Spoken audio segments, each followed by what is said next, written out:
우리가 우리의 가족 중에 아직까지 예수님을 개인의 구주로 받아들이지 않은 분이 있다면 어찌 보면 그래요. 우리에게 있어서 그 일이 가장 큰 부담이 되어야 되고, 아직까지 예수님을 믿지 않은, 구원받지 못한 가족이 예수님을 믿고 구원받을 수 있도록 늘 가슴을 치면서 하나님께 무릎 꿇고 진정 눈물로 간구해야 돼요. 그렇죠? 하지만 그렇게 해야 됨에도 불구하고 어느 순간부터 가장 가까운 내 가족, 내 지인들을 향해서 가장 중요하고 가장 긴급한 일임에도 불구하고 어느 순간부터 무감각해지는 안타까운 모습을 발견하게 돼요. 생각해보면 가장 가깝고 가장 소중한 존재임에도 불구하고 때로는 가장 멀리 있는 존재처럼 여겨지기도 해요. 한때 가장 가까웠던 사람이 어찌 보면 원수가 되기도 하고, 혈육이며 형제며 가장 가까웠지만 가장 멀리 있는 그 같은 원수가 되기도 해요. 대표적인 예로 가깝고도 가장 멀리 있는 나라가 북한인 것처럼, 동독 서독이 한때 가장 가깝지만 가장 먼 나라였던 것처럼, 부부가 가장 가까운 사이였지만 어찌 보면 세상에서 부부가 가장 철천지 원수처럼 변한, 아니면은 형제지간에 어떤 재산 때문에 어떤 이유 때문에 형제지간이 오히려 을 끊으면 의절하면 더 가장 멀리 있는 원수 같은 사이로 변해요. 왜? 사람 모두 죄인이기 때문에. 매일 보지만, 가장 많은 시간을 보내지만 가장 무감각하고 가장 무신경으로 반응하는 대상으로 전락할 수 있는 게 또한 가족이고 가장 가까운 지인들이기도 해요. 안타까워요.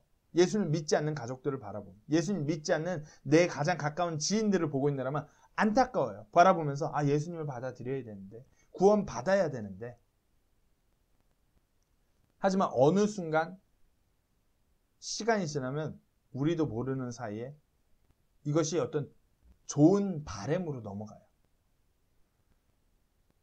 내가 사랑하고 아끼는 사람들이 개인의 구주로 받아들이는 것이 가장 중요하고 가장 긴급한 일임에도 불구하고 어느 순간 내 원수지간이 아니고 가장 좋은 관계를 맺고 있노라 하면 어느 순간 무감각해져 가요.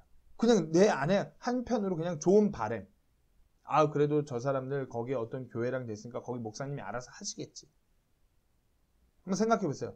내 주변에 내가 좋아하고 아끼고 사랑하는 사람들 중에 아직까지 예수님을 개인의 구주로 받아들이지 못한 사람이 얼마나 있으신가요? 많을 거예요. 근데 그와 같은 분들을 향해서 내 마음이, 그들을 향한 그와 같은 부담이 무감각해지지는 않았는지 한번 스스로 돌아보세요. 오늘 바울의 고백은 바울의 친족, 가족, 그 이스라엘을 향한 바울의 마음이에요. 오늘 이 바울의 그 고백을 통해서 드러난 그 마음이 어찌 보면 우리가 품어야 되는 그 마음이 되기를 소망합니다. 하나님을 따르고 그분의 마음을 닮아가는 바울의 이 마음, 자기 가족들을 향한, 자기 친족들을 향한, 자기의 가장 가까운 사람들을 향한 이 마음이 우리의 마음이 되어야 돼요. 오늘 바울의 고백을 하면서 바울이 진실된 고백이라고, 증언이라고 그렇게 얘기하죠. 왜냐? 가장 가깝지만 가장 원수와도 같은 사람들을 향한 바울의 고백이기 때문에. 세상 사람들이 봤을 땐 바울이 저렇게 말하는데 그럴 리 없어. 바울을 몇 번이나 죽이려고 했던 자기 친족 유대인들인데 바울이 그렇게 고백하는 게 맞아? 그렇게 생각할 수도 있어요. 하지만 그것이 아니라 바울은 진실로 이 자신의 친족들, 이스라엘 백성, 예수님을 배척하고 자신을 몇 번이고 죽이려고 하고 교회를 계속 핍박했던 그 유대인, 하지만 그런 원수 같은 대상일지라도 바울은 정말 예수님 그리스도를 그들이 믿을 수만 있다면 그런 마음을 품고 있는 것이에요. 한번 생각해 보세요. 바울이 이제 예수님을 믿고 나서 예수 그리스도를 증거하면서부터 가장 많이 바울을 핍박하고 죽이려 했고 뭐 채찍질하고 몽둥이를 때리고 돌로 던져 치고 어마어마한 고통을 안겨줬던 사람들이에요. 바울이 이렇게 예수 그리스도를 증거하는 사역을 하는데 격려해주고 위로해주고 도와주고 후원하고 그런 친족을 얘기하는 것이 아니에요. 철천지 원수와도 같은 가장 먼 사람들이에요. 하지만 바울 안에는 그와 같은 그들이 제발 예수를 믿고 구원받기를 소망하는 그 마음. 하지만 그렇지 못하게 그 안에 이로 말할 수 없는 근심과 슬픔이 있다라고 오늘 본문에서 얘기하는 것이에요. 바울은 로마서 10장 1절에서 이렇게 말했습니다. 형제들아, 이스라엘을 위한 내 마음의 소원과 하나님을 향한 기도는 곧 그들이 구원받는 것입니다. 자신을 그렇게 너무나 핍박하고 교회를 핍박하고 고통스럽게 했던 그 유대인들, 그들을 향해서 바울의 그 마음과 소원은 그들이 구원받는 것이에요. 간절한 것이에요. 어찌 보면 이것이 이 백성들을 바라보는 하나님과 예수님과 같은 마음인 것이에요. 이런 바울의 마음, 이것이 우리가 품어야 되는 마음이에요. 우리 가족들, 우리 가까운 지인들, 우리 주변 사람들을 보면서 무감각하니까 아무렇지도 않게 매일 스쳐 지나가는 거거든요. 무감각해진 우리의 마음을 좀 바울의 마음처럼 우리가 품어야 되는 것이에요. 우리가 첫 번째로 살펴볼 바울의 마음은 용서의 마음이에요. 우리가 이전에도 많이 살펴봤던 내용이에요. 바울이 예수 그리스도를 증거하다가 어떤 대우를 받았는지, 누구로부터 어떤 대우를 받았는지 고린도후서 11장 23절 26절에 보면 자세하게 나와 있어요. 그들이 그리스도의 사역자냐, 내가 어리석은 자처럼 말하거니와, 바울이 내가 어리석은 자처럼 자기한테 당했던 것을 뭐 시시비비하게 말하는데 나는 더욱더 그러하도다. 내가 수고를 넘치도록 하고 매도 지나치게 맞고 감옥에도 더 자주 갇히고 여러 번 죽을 뻔하였으니, 바울이 자기가 너무 힘들었고 고통스러웠던 그 이야기를 하는 것이에요. 자신의 삶에 대해서. 내가 유대인들로부터 40에서 하나 뺀 뇌를 5번 맞았으며, 내가 내 친족, 내 가족과도 같은 나하고 가장 가까운 그 유대인들로부터 40대 맞으면 죽는다는 그 태형에서 한 대를 뺀 39대를 5번이나 맞았다 이거예요. 이 말인즉슨 한 번 맞아도 거의 불구의 상태가 돼요. 5번 맞았다 이거예요. 숨이 붙어있는 게 신기할 정도로 그만큼 죽음의 고비를 누구로부터? 자기의 친족 유대인들로부터 3번 몽둥이로 맞고, 채찍질뿐만 아니라 이번에 몽둥이로도 맞고, 한 번 돌로 맞고, 3번 파선을 당하여 한 방과 한 낫을 기품 속에 있었으며, 바울이 왜 파선당할 만큼 그렇게 급하게 그 지역을 떠났겠어요? 유대인들로부터 죽음의 위협이 오기 때문에 피신했던 것이었어요. 그렇기 때문에 그렇게 피신하여서 파선을 당했고 한 방과 한 낫을 기품 속에 있었다는 건 죽을 뻔했다는 것이에요. 누구 때문에? 자기의 친족 이스라엘 때문에. 자주 여행하면서 물들의 위험과 강도들의 위험과 내 동포로 인한 위험과 이교도들로 인한 위험과 도시에서의 위험과 광야에서의 위험과 바다에서의 위험과 거짓 형제들 가운데서의 위험을 당하였고, 대부분 바울을 향한 그 핍박은, 이방인들이나 이런 핍박은 그렇게 바울의 그 삶 가운데서 엄청나게 큰 부분을 차지하지 않아요. 대부분 엄청난 죽음의 고비를 넘나드는 그와 같은 핍박, 고통은 자기 가족, 자기 친족, 이스라엘 유대인들로부터예요. 다름 아닌, 바울이 이렇게 핍박받고 죽을 뻔하고 고통을 그렇게 당했던 이유는 다름 아닌 예수 그리스도를 증거하기 때문에 그렇게 숨이 몇 번 끊어질 뻔했어요. 어쩌면 이와 같은 그 유대인들로 인한 그 고통, 그 핍박으로 인하여서 바울이 몸이 만신창이가 된 거예요. 그리고 바울을 향한 이와 같은 핍박은 단순히 바울에게만 고정된 것이 아니라 예수 그리스도를 증거하는 바울과 같은 길을 걸어가는 모든 그리스도인들에게 동일하게 행해졌어요. 누가요? 이스라엘, 유대인들이, 바울의 가족, 바울의 가장 가까운 친족들이.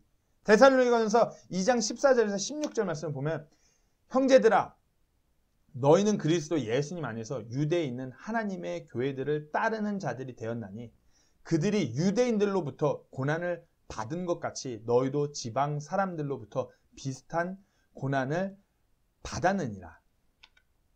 유대인들은 주 예수님과 자기들의 대언자들을 죽이고 우리를 핍박하며 하나님을 기쁘게 하지 아니하고 모든 사람을 반대하는 자들이 되어 이방인들이 구원받도록 우리가 그들에게 말하는 것을 금하고 항상 자기 죄들을 가득 채웠으며 이로써 진노가 극도로 그들에게 임하였느니라.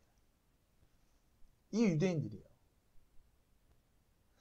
바울을 예수 그리스도를 증거하는 자기 자신뿐만 아니라 예수 그리스도를 전하고자 하는 모든 이들을 죽이고 핍박하는 그 유대인들.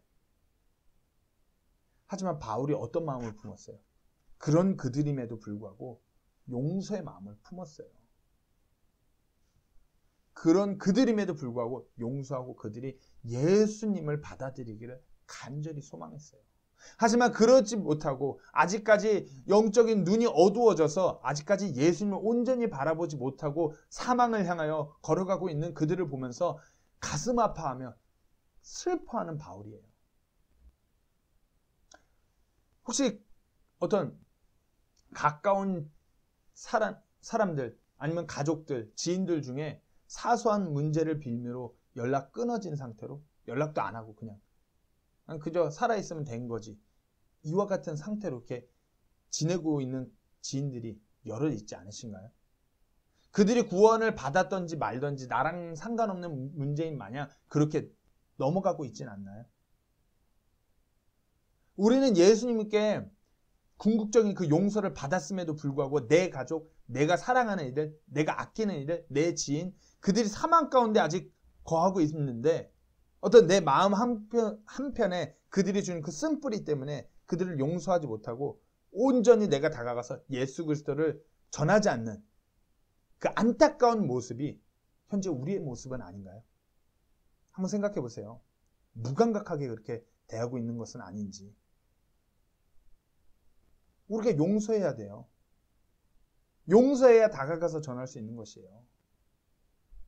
용서하지 않는데 어떻게 예수 그리스도의 그 사랑을 전할 수 있겠어요? 골로새서 3장 14절 말씀에서 성경 말씀 이렇게 말씀합니다. 누가 누구와 다툴 일이 있거든 서로 참고 서로 용서하되 그리스도께서 너희를 용서하신 것 같이 너희도 그리하며. 그리스도께서 우리를 용서하신 것 같이 우리도 용서하래요. 가장 가까운 사람.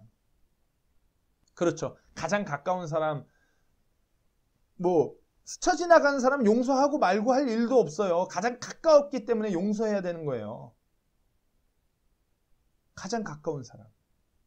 예수님께서 우리를 용서하신 것 같이 용서하래요. 마땅히 용서해야 돼요. 바울이 그 마음을 품은 것이에요.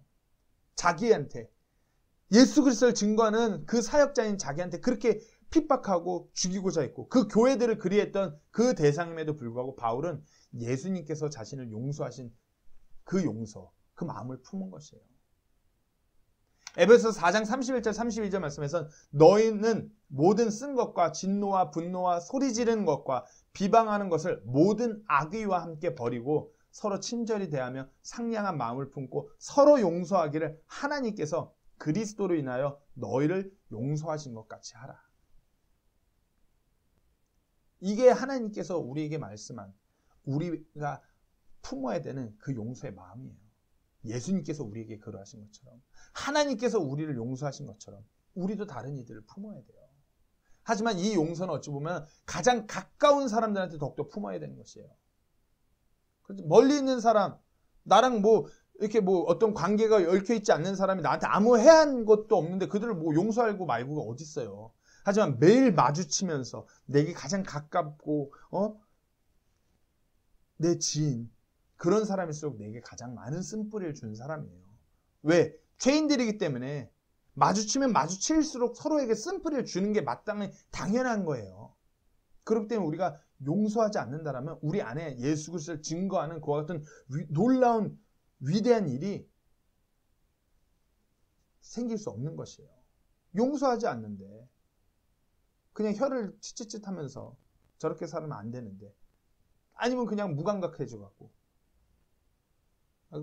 믿어야 되는데 내 안에 어떤 용서하지 못하는 쓴뿌리가 남아있으니까 머뭇머뭇거리는 것이에요. 전적으로 나서서 예수 그리스도를 증거하는 것이 안 되는 거예요. 왜? 용서하지 못하기 때문에. 우리가 먼저 품어야 되는 그 첫 번째 바울의 마음은 용서의 마음이에요. 두 번째는 포기하지 않는 마음이에요. 바울은 자신을 스스로 이방인의 사역자라고 소개해요. 하나님께서 바울에게 주시고 전적으로 그의 사역의 길을 인도해 주시는 그 방향은 이방인 사역이에요. 하지만 생각해 보세요. 그렇다고 해서 바울이 자기 가족, 자기 친족, 가장 가까운 이들을 포기했나요? 포기하지 않았어요. 갈라디아서 2장 8절에 보면은 바울이 스스로 이렇게 얘기해요. 베드로 안에서 효력 있게 일하사 할례자를 위한 사도직을 주신 바로 그분께서 내 안에서도 강력하게 일하사 이방인들을 향하게 하셨느냐. 유대인들을 향한 사역자로는 베드로, 이방인들을 향한 사역자로는 자기 자신, 자기를 그렇게 소개해요. 그렇다고 해서 바울은 유대인들 이스라엘을 포기하지 않았어요. 어찌 보면 그리고 바울은 이스라엘이라는 이 민족 자체가 하나님께서 마지막 때에 사용하시기 위해서 구속사 관점에서 예수님을 거부하도록 예정되어 있음을 분명히 알았어요. 민족적으로 그렇게 예정된 백성이 이스라엘 백성을 분명히 알았어요. 하지만 개인적으로 예수님을 선택하고 그분을 받아들인다라면 구원받을 수 있는 기회가 그들이 향하에 있기 때문에 바울은 절대로 포기하지 않은 것이에요. 자신의 사역도 아니고 그들이 적극적으로 복음을 받아들이는 상황도 아니고 몇 번이고 자신을 죽음의 문턱까지 몰았던 유대인들이지만 그들에게 아직 복음이 전해질 기회가 열려있기 때문에 바울은 포기하지 않았어요. 하지만 그들은 계속해서 그것을 거부해요. 그렇기 때문에 바울이 슬픔이 계속되는 거예요. 오늘 본문 2절에 내게는 마음속에 큰 근심이 있고 계속해서 슬픔이 있노라. 포기를 하면은 얼마나 홀가분하겠어요. 이 마음속에 큰 근심, 계속해서 있는 슬픔. 바울이 이 유대인들을 그냥 깔끔하게 아유 됐어 이제 안 돼. 할 만큼 했어. 포기해버리면 그 안에 근심이나 슬픔이 없죠. 근데 바울은 포기할 수가 없는 것이에요. 포기할 수가 없었어요. 하나님께 간절히 매일 매달리는 것이에요. 바울이 이와 같이 포기하지 않고 하나님께 간절히 매달리며 이와 같은 마음을 가질 수밖에 없던 가장 큰 이유는 하나님께서도 바울 자신을 포기하지 않으셨기 때문에 죄인의 우두머리인 자신을 가장 교회를 핍박하고 가장 그렇게 예수 그리스도를 배격했던 자신을 포기하지 않았던 하나님, 그리고 그 하나님께서 지금도 포기하지 않고 오래 참으며 기다리고 계신 것을 바울이 확실히 알았기 때문에 바울은 포기하지 않았어요. 베드로후서 3장 9절 말씀에 오직 우리를 향하여 오래 참으사 아무도 멸망하지 않고 모두 회개에 이르기를 원하시느니라. 하나님께서는 포기하지 않으세요. 바울이 그 하나님의 마음, 포기하지 않는 마음을 바울도 품은 것이에요. 그 아무리 그 유대인이라고 할지언정 바울은 포기하지 않았던 것이에요. 제가 좋아하는 캐릭터 노아 얘기를 좀 해볼까요? 노아가 그 아들들을 낳았을 때 분명 세상이 부패했다고 성경 말씀하고 있습니다. 너무나 부패했기 때문에 하나님께서 그들을 멸하시겠다고 말씀하셨어요. 그리고 노아에게 방주를 만들라고 명령하시고 자녀들을 그 방주에 태우라고 명령하시죠. 세 구절만 살펴볼까요? 창세기 6장 32절에 노아는 500세가 되어 셈과 야벳을 낳았더라. 그렇죠? 노아가 500세가 되어서, 그리고 창세기 7장 5절 보면은 노아가 주께서 자기에게 명령하신 모든 것에 따라 행하였더라. 노아가 하나님께서 말씀하신 대로 그 방주를 만들고 자녀를 태울 준비를 했던 것이에요. 말씀하신 대로 그것에 따라 행하였어요. 그리고 뭐라고요? 땅 위에 물들의 홍수가 임할 때에 노아가 600세더라. 몇 년의 기간이 중간에 있죠? 100년이에요. 100년. 노아는 100년이라는 시간 동안 하나님께서 명령하신 모든 것을 따랐어요. 방주를 만들면서 계속해서 아내와 자녀들을 바라보며 계속해서 그들의 마음이 세상에 가지 않도록 노력했을 것이에요. 그리고 노아는 방주를 만들면서 주변 모든 사람들에게 이제 곧 심판이 온다. 이 방주가 완성되고 나면 하나님께서 말씀하신 그 진노가 우리에게 쏟아진다. 신실하게 그 자리에서 방주를 만들면서 신실하게 하나님 말씀하신 대로 계속해서 전했어요. 너무나 부패한 그 세상, 그 세상에 가족들이 휩싸이지 않도록 노아는 방주를 만들면서 포기하지 않았어요. 100년 동안. 노아가 만든 방주의 크기는 길이 139m, 높이 14m의 방주를 완성시켜요. 100년이라는 시간 동안. 그렇게 고된 시간을 보내면서도 노아는 하나님께서 자기에게 명령하신 그 가족들 절대로 포기하지 않았어요.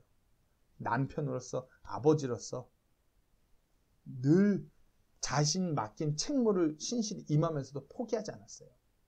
100년이라는 시간이에요. 100년이라는 시간.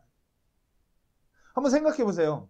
가족들한테 100년이라는 시간 동안 이거 전하면은 야 이제 방주 다 만들었으니까 다 타. 이러면 탈까요? 이때 노아 홍수 이전 시대의 사람들은 단 한 번도 하늘에서 내리는 비를 경험해 보지 못했던 사람들이에요. 아무리 가족이라고 하여도 갑자기 뜬금없이 100년 동안 배를 만들더니 야 이제 곧 비가 와서 넘칠 거야. 100년 동안 비가 한 번도 안 왔어요. 조짐이 보이지 않았어요. 근데 갑자기 이제 다 됐어. 이제 될 거야. 그렇게 하면 누가 믿겠어요? 100년 동안 결단코 쉬지 않고 계속해서 가족들에게 그 하나님에 대해서, 하나님의 진노에 대해서 노아는 거듭해서 하나님의 그 뜻과 하나님의 말씀을 전했던 것이에요. 포기하지 않았어요. 그리고 결국 100년이 지나서 하나님의 심판이 시작되고 가족들의 방주 안으로 그 문을 지나 들어가게 된 것이었어요. 100년이에요. 100년. 그 고된 시간을 보내면서 쓸쓸히 외로운 시간을 보내면서 100년 동안 그리했어요. 한번 생각해 보세요. 우리는 우리 가족들에게 예수 그리스도를 전하기 위해서 얼마나 신실하게 포기하지 않고 임했나요? 무슨 행사처럼 복음 집회 같은 거 있을 때 몇 주 잠깐 포기하지 않고 반짝하고 복음 전할 때 스쳐 지나고 그리고 또 무감각하게 아무렇지도 않게 그냥 손 놔버리고 그렇게 있지 않는가요? 너무 쉽게 포기해요. 하나님은 우리를 절대로 포기하지 않으셨는데 너무 쉽게 포기해요. 저 포기하지 않았는데요. 포기하지 않았으면 매일같이 하나님께 그렇게 끈질기게 매달리나요? 무감각하게 아무렇지도 않게 넘기고 있다라면 포기한 거예요. 스스로 어느 순간 많은 이유로 합리화하면서 세상에서 포기에 대해서 이렇게 얘기해요. 포기는 배추 썰 때나 김장 썰 때 하는 게 포기래요. 배추 썰 때나 김장할 때 하는 게 포기래요. 세상에서도 그렇게 얘기해요. 근데 어떤가요? 우리는 너무나도 쉽게 내 주변에 가까운 사람이 구원받는 그 위대한 일을 포기하고 있지 않은가요? 많은 이유를 대면서 진실로 신실하게 하나님께 중보하며 예수 그리스도를 증거하기 위해서 나아가지 않고 합리화하면서 포기하고 있지 않나요? 거리 두고 있지 않나요? 사회적 거리 두기 때문에 이거 포기죠. 코로나 때문에 못 만나서 그것도 포기예요. 내가 포기함으로 인해서 그 사람에게 예수 그리스도가 증거되고 그 사람이 구원받을 수 있는 그 기회가 사라지는 것이라면 어떻게 하시겠어요? 교회적으로 보자면 우리가 세부에서 빛과 소금의 역할을 감당하는 그 교회로 세워지게 해달라고 제가 늘 거듭 그렇게 기도해야 된다고 늘 요청하고 말씀드려요. 우리가 그리 되기 위해서는 이 세부 지역사회에 잃어버린 혼들을 포기하면 안 되는 것이에요. 그 사람들이 아무리 정말 캐릭터가 힘든 사람이라고 하여도 아무리 이렇게 대하면 될수록 너무나 힘든 사람이라고 할지언정 우리가 포기하면 끝인 것이에요. 저는 다른 교회에서 이렇게 복음을 못 전해서 저한테 잘 부탁한다 이런 소리하고 교회에 누가 오면 너무 감사해요. 물론 힘들겠죠. 하지만 우리가 포기하지 않는 교회니까. 우리는 예수님께서 맡기신 그 일을 신실하게 하고 있는 거니까. 교회는 아무리 사람들이 예수 그리스도를 받아들이기를 거부한다고 하여도 교회가 포기하면 안 되는 것이에요. 우리는 바울처럼 포기하지 않는 마음을 가져야 되는 것이에요. 세부 지역사회에 뭐 어두운 계열에 일하는 분들, 그와 같은 한국 교민들, 잘 사는 교민들 말고요. 힘든 교민들, 어려운 사람들, 그들에게 복음 전하는 것을 우리가 포기하면 끝인 것이에요. 그와 같은 각오로 우리가 예수 그리스도를 믿게 하는, 증거하는 그 위대한 일을 포기하시면 안 되는 것이에요. 세부 침례교회에 있어 가장 가까운 그 세부에 거하는 그 교민들, 우리가 포기하면 끝인 것이에요. 하나님께서도 우리를 포기하지 않으셨기 때문에 우리가 이렇게 서 있는 것이기 때문에 우리 또한 포기하면 안 되는 것이에요. 내 개인적으로는 내가 사랑하는 이들, 내 가족, 내 지인들 포기하지 마세요. 교회적으로는 세부 지역사회 그 교민들, 어떤 코피노 가정, 아니면 어두운 일에 종사하는 많은 분들, 아니면 정말 성격이 유별나서 힘든 사람들 포기하지 마세요. 바울 자신도 그러했어요. 바울 자기 자신에게 맡겨진 사역도 아닌데도 포기하지 않았어요. 또한 바울은 기회가 되는 대로 또한 예수 그리스도를 증거하고 또 핍박당했어요. 때로는 상황이 허락되지 않아서 그 유대인들에게 나아갈 수 없지만 그럼에도 불구하고 하나님께 기도하며 소망하기는 그들이 믿을 수만 있다면 오늘 본문에 뭐라고요? 저주라도 받겠다고 그렇게 자신을 희생하며 포기하지 않는 바울이었어요. 우리도 바울과 같아야 돼요. 우리가 포기하면 끝이다. 우리가 포기하면 그들에게 예수 그리스도가 증거되는 그 기회가 사라지는 것이다. 포기하면 안 되는 것이에요. 마지막으로 우리가 바울과 같이 품어야 되는 그 마음은 희생의 마음이에요. 희생의 마음. 세상적으로 말씀드렸듯이 바울의 원수와도 같은 무리들이에요. 바울을 죽이려 했던 가해자예요. 살인 미수범들이에요. 그러나 바울은 그들을 위해서 기꺼이 자기 자신을 희생하고자 했어요. 오늘 본문 3절에 육체에 따른 내 형제, 내 친족을 위해서라면 차라리 나 자신이 그리스도로부터 저주받기를 바랄 수도 있으리니 얼마나 섬뜩하고 무서운 말이에요. 내 형제, 내 친족을 위해서라면 나 자신이 누구로부터요? 그리스도로부터 저주받기를 바랄 수도 있대요. 그리스도로부터. 내 가족들이 구원받을 수만 있다면 나 하나쯤은 어떻게 되든 전혀 상관하지 않겠다고 내 자신을 철저하게 희생할 수 있다는 바울의 마음이에요. 이 마음이 예수님의 마음이기 때문에 그래요.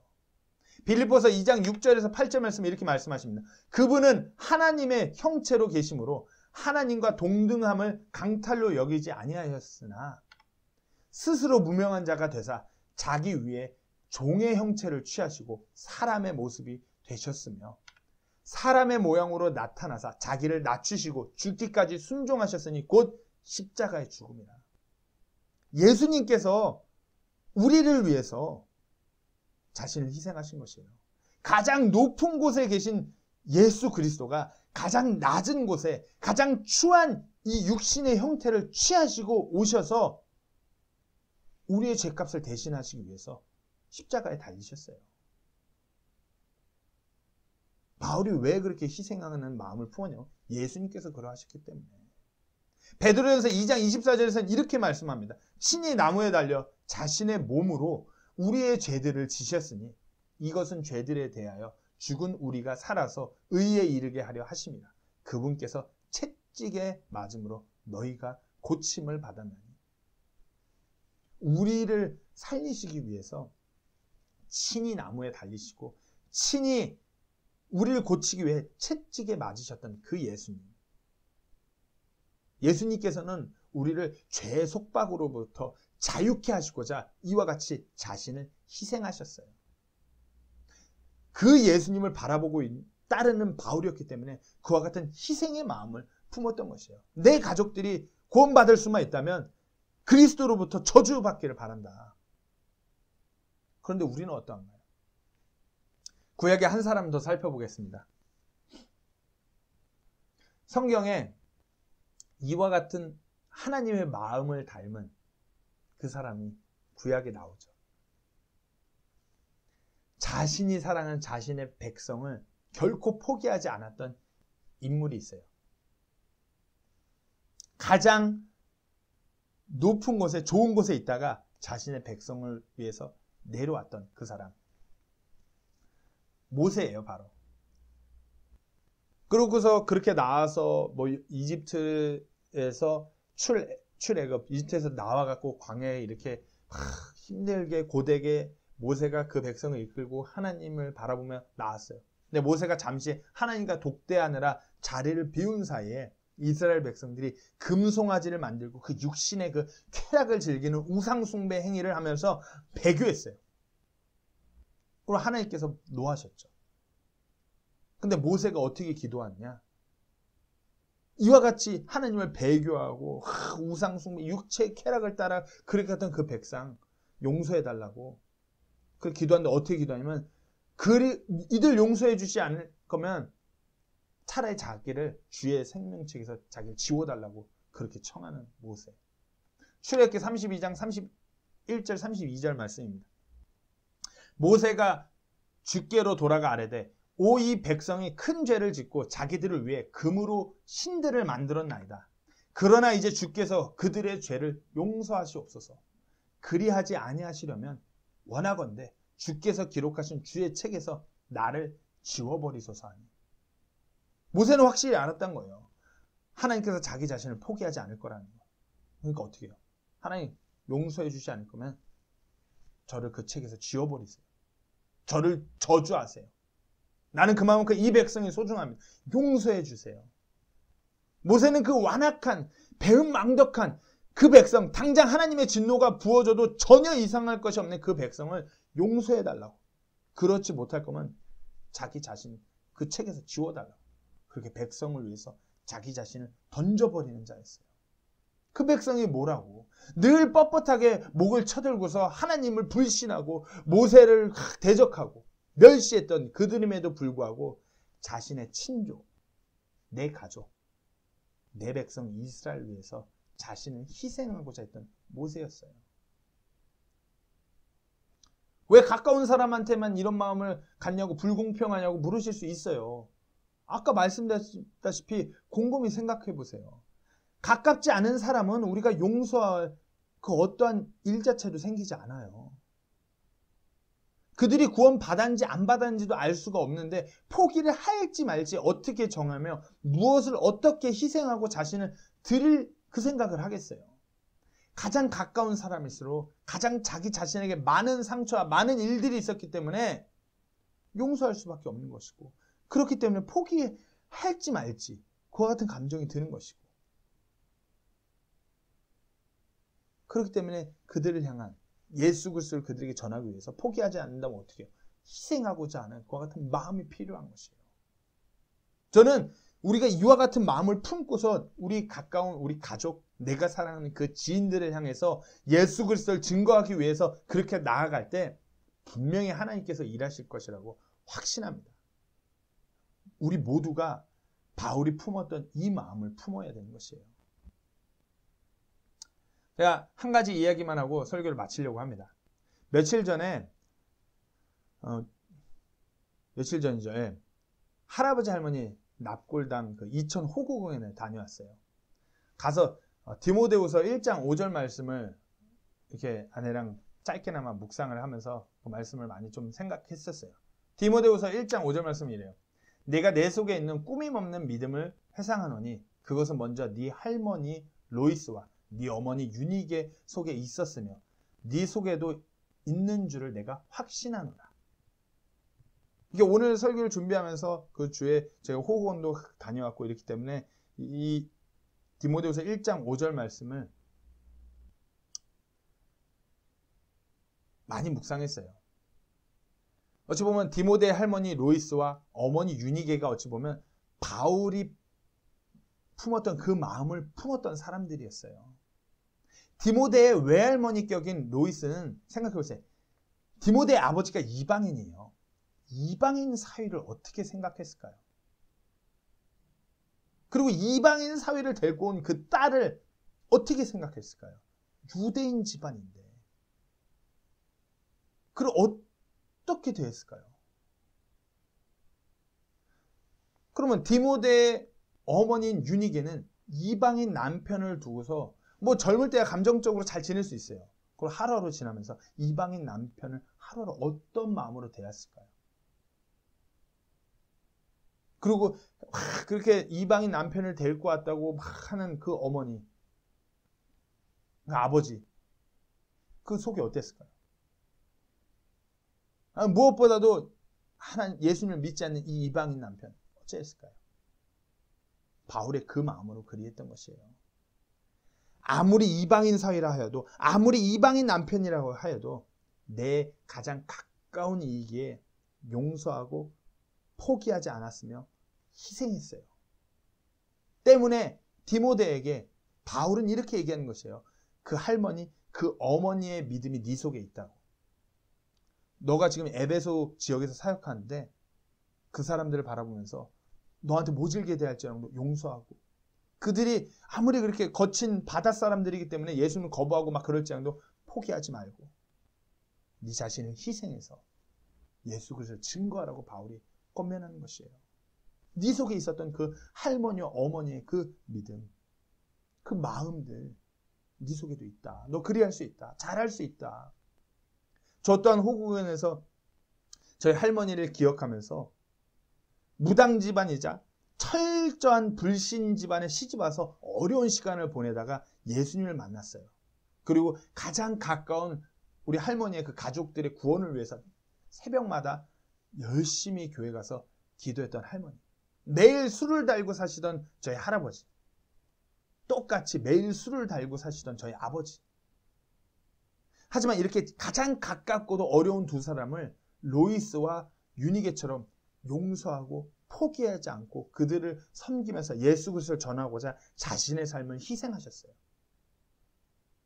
할머니는 심지어 가장 가까운 사람에게 폐암 3기로 병실에 들어가서 6인실에 계셨는데 자신과 같은 6인실에 있는 모든 사람에게 복음을 전했던 분이 저희 할머니예요. 가장 가까운 사람. 우리 집안이 내세울 수 있는 것이요. 뭐 남들이 보면 그러죠. 집안에 스펙이 화려한 사람 많으니까. 스펙 화려한 사람 많아요. 저 빼고 다 화려하고 똑똑해요. 대단해요. 근데 그거 다 헛거예요.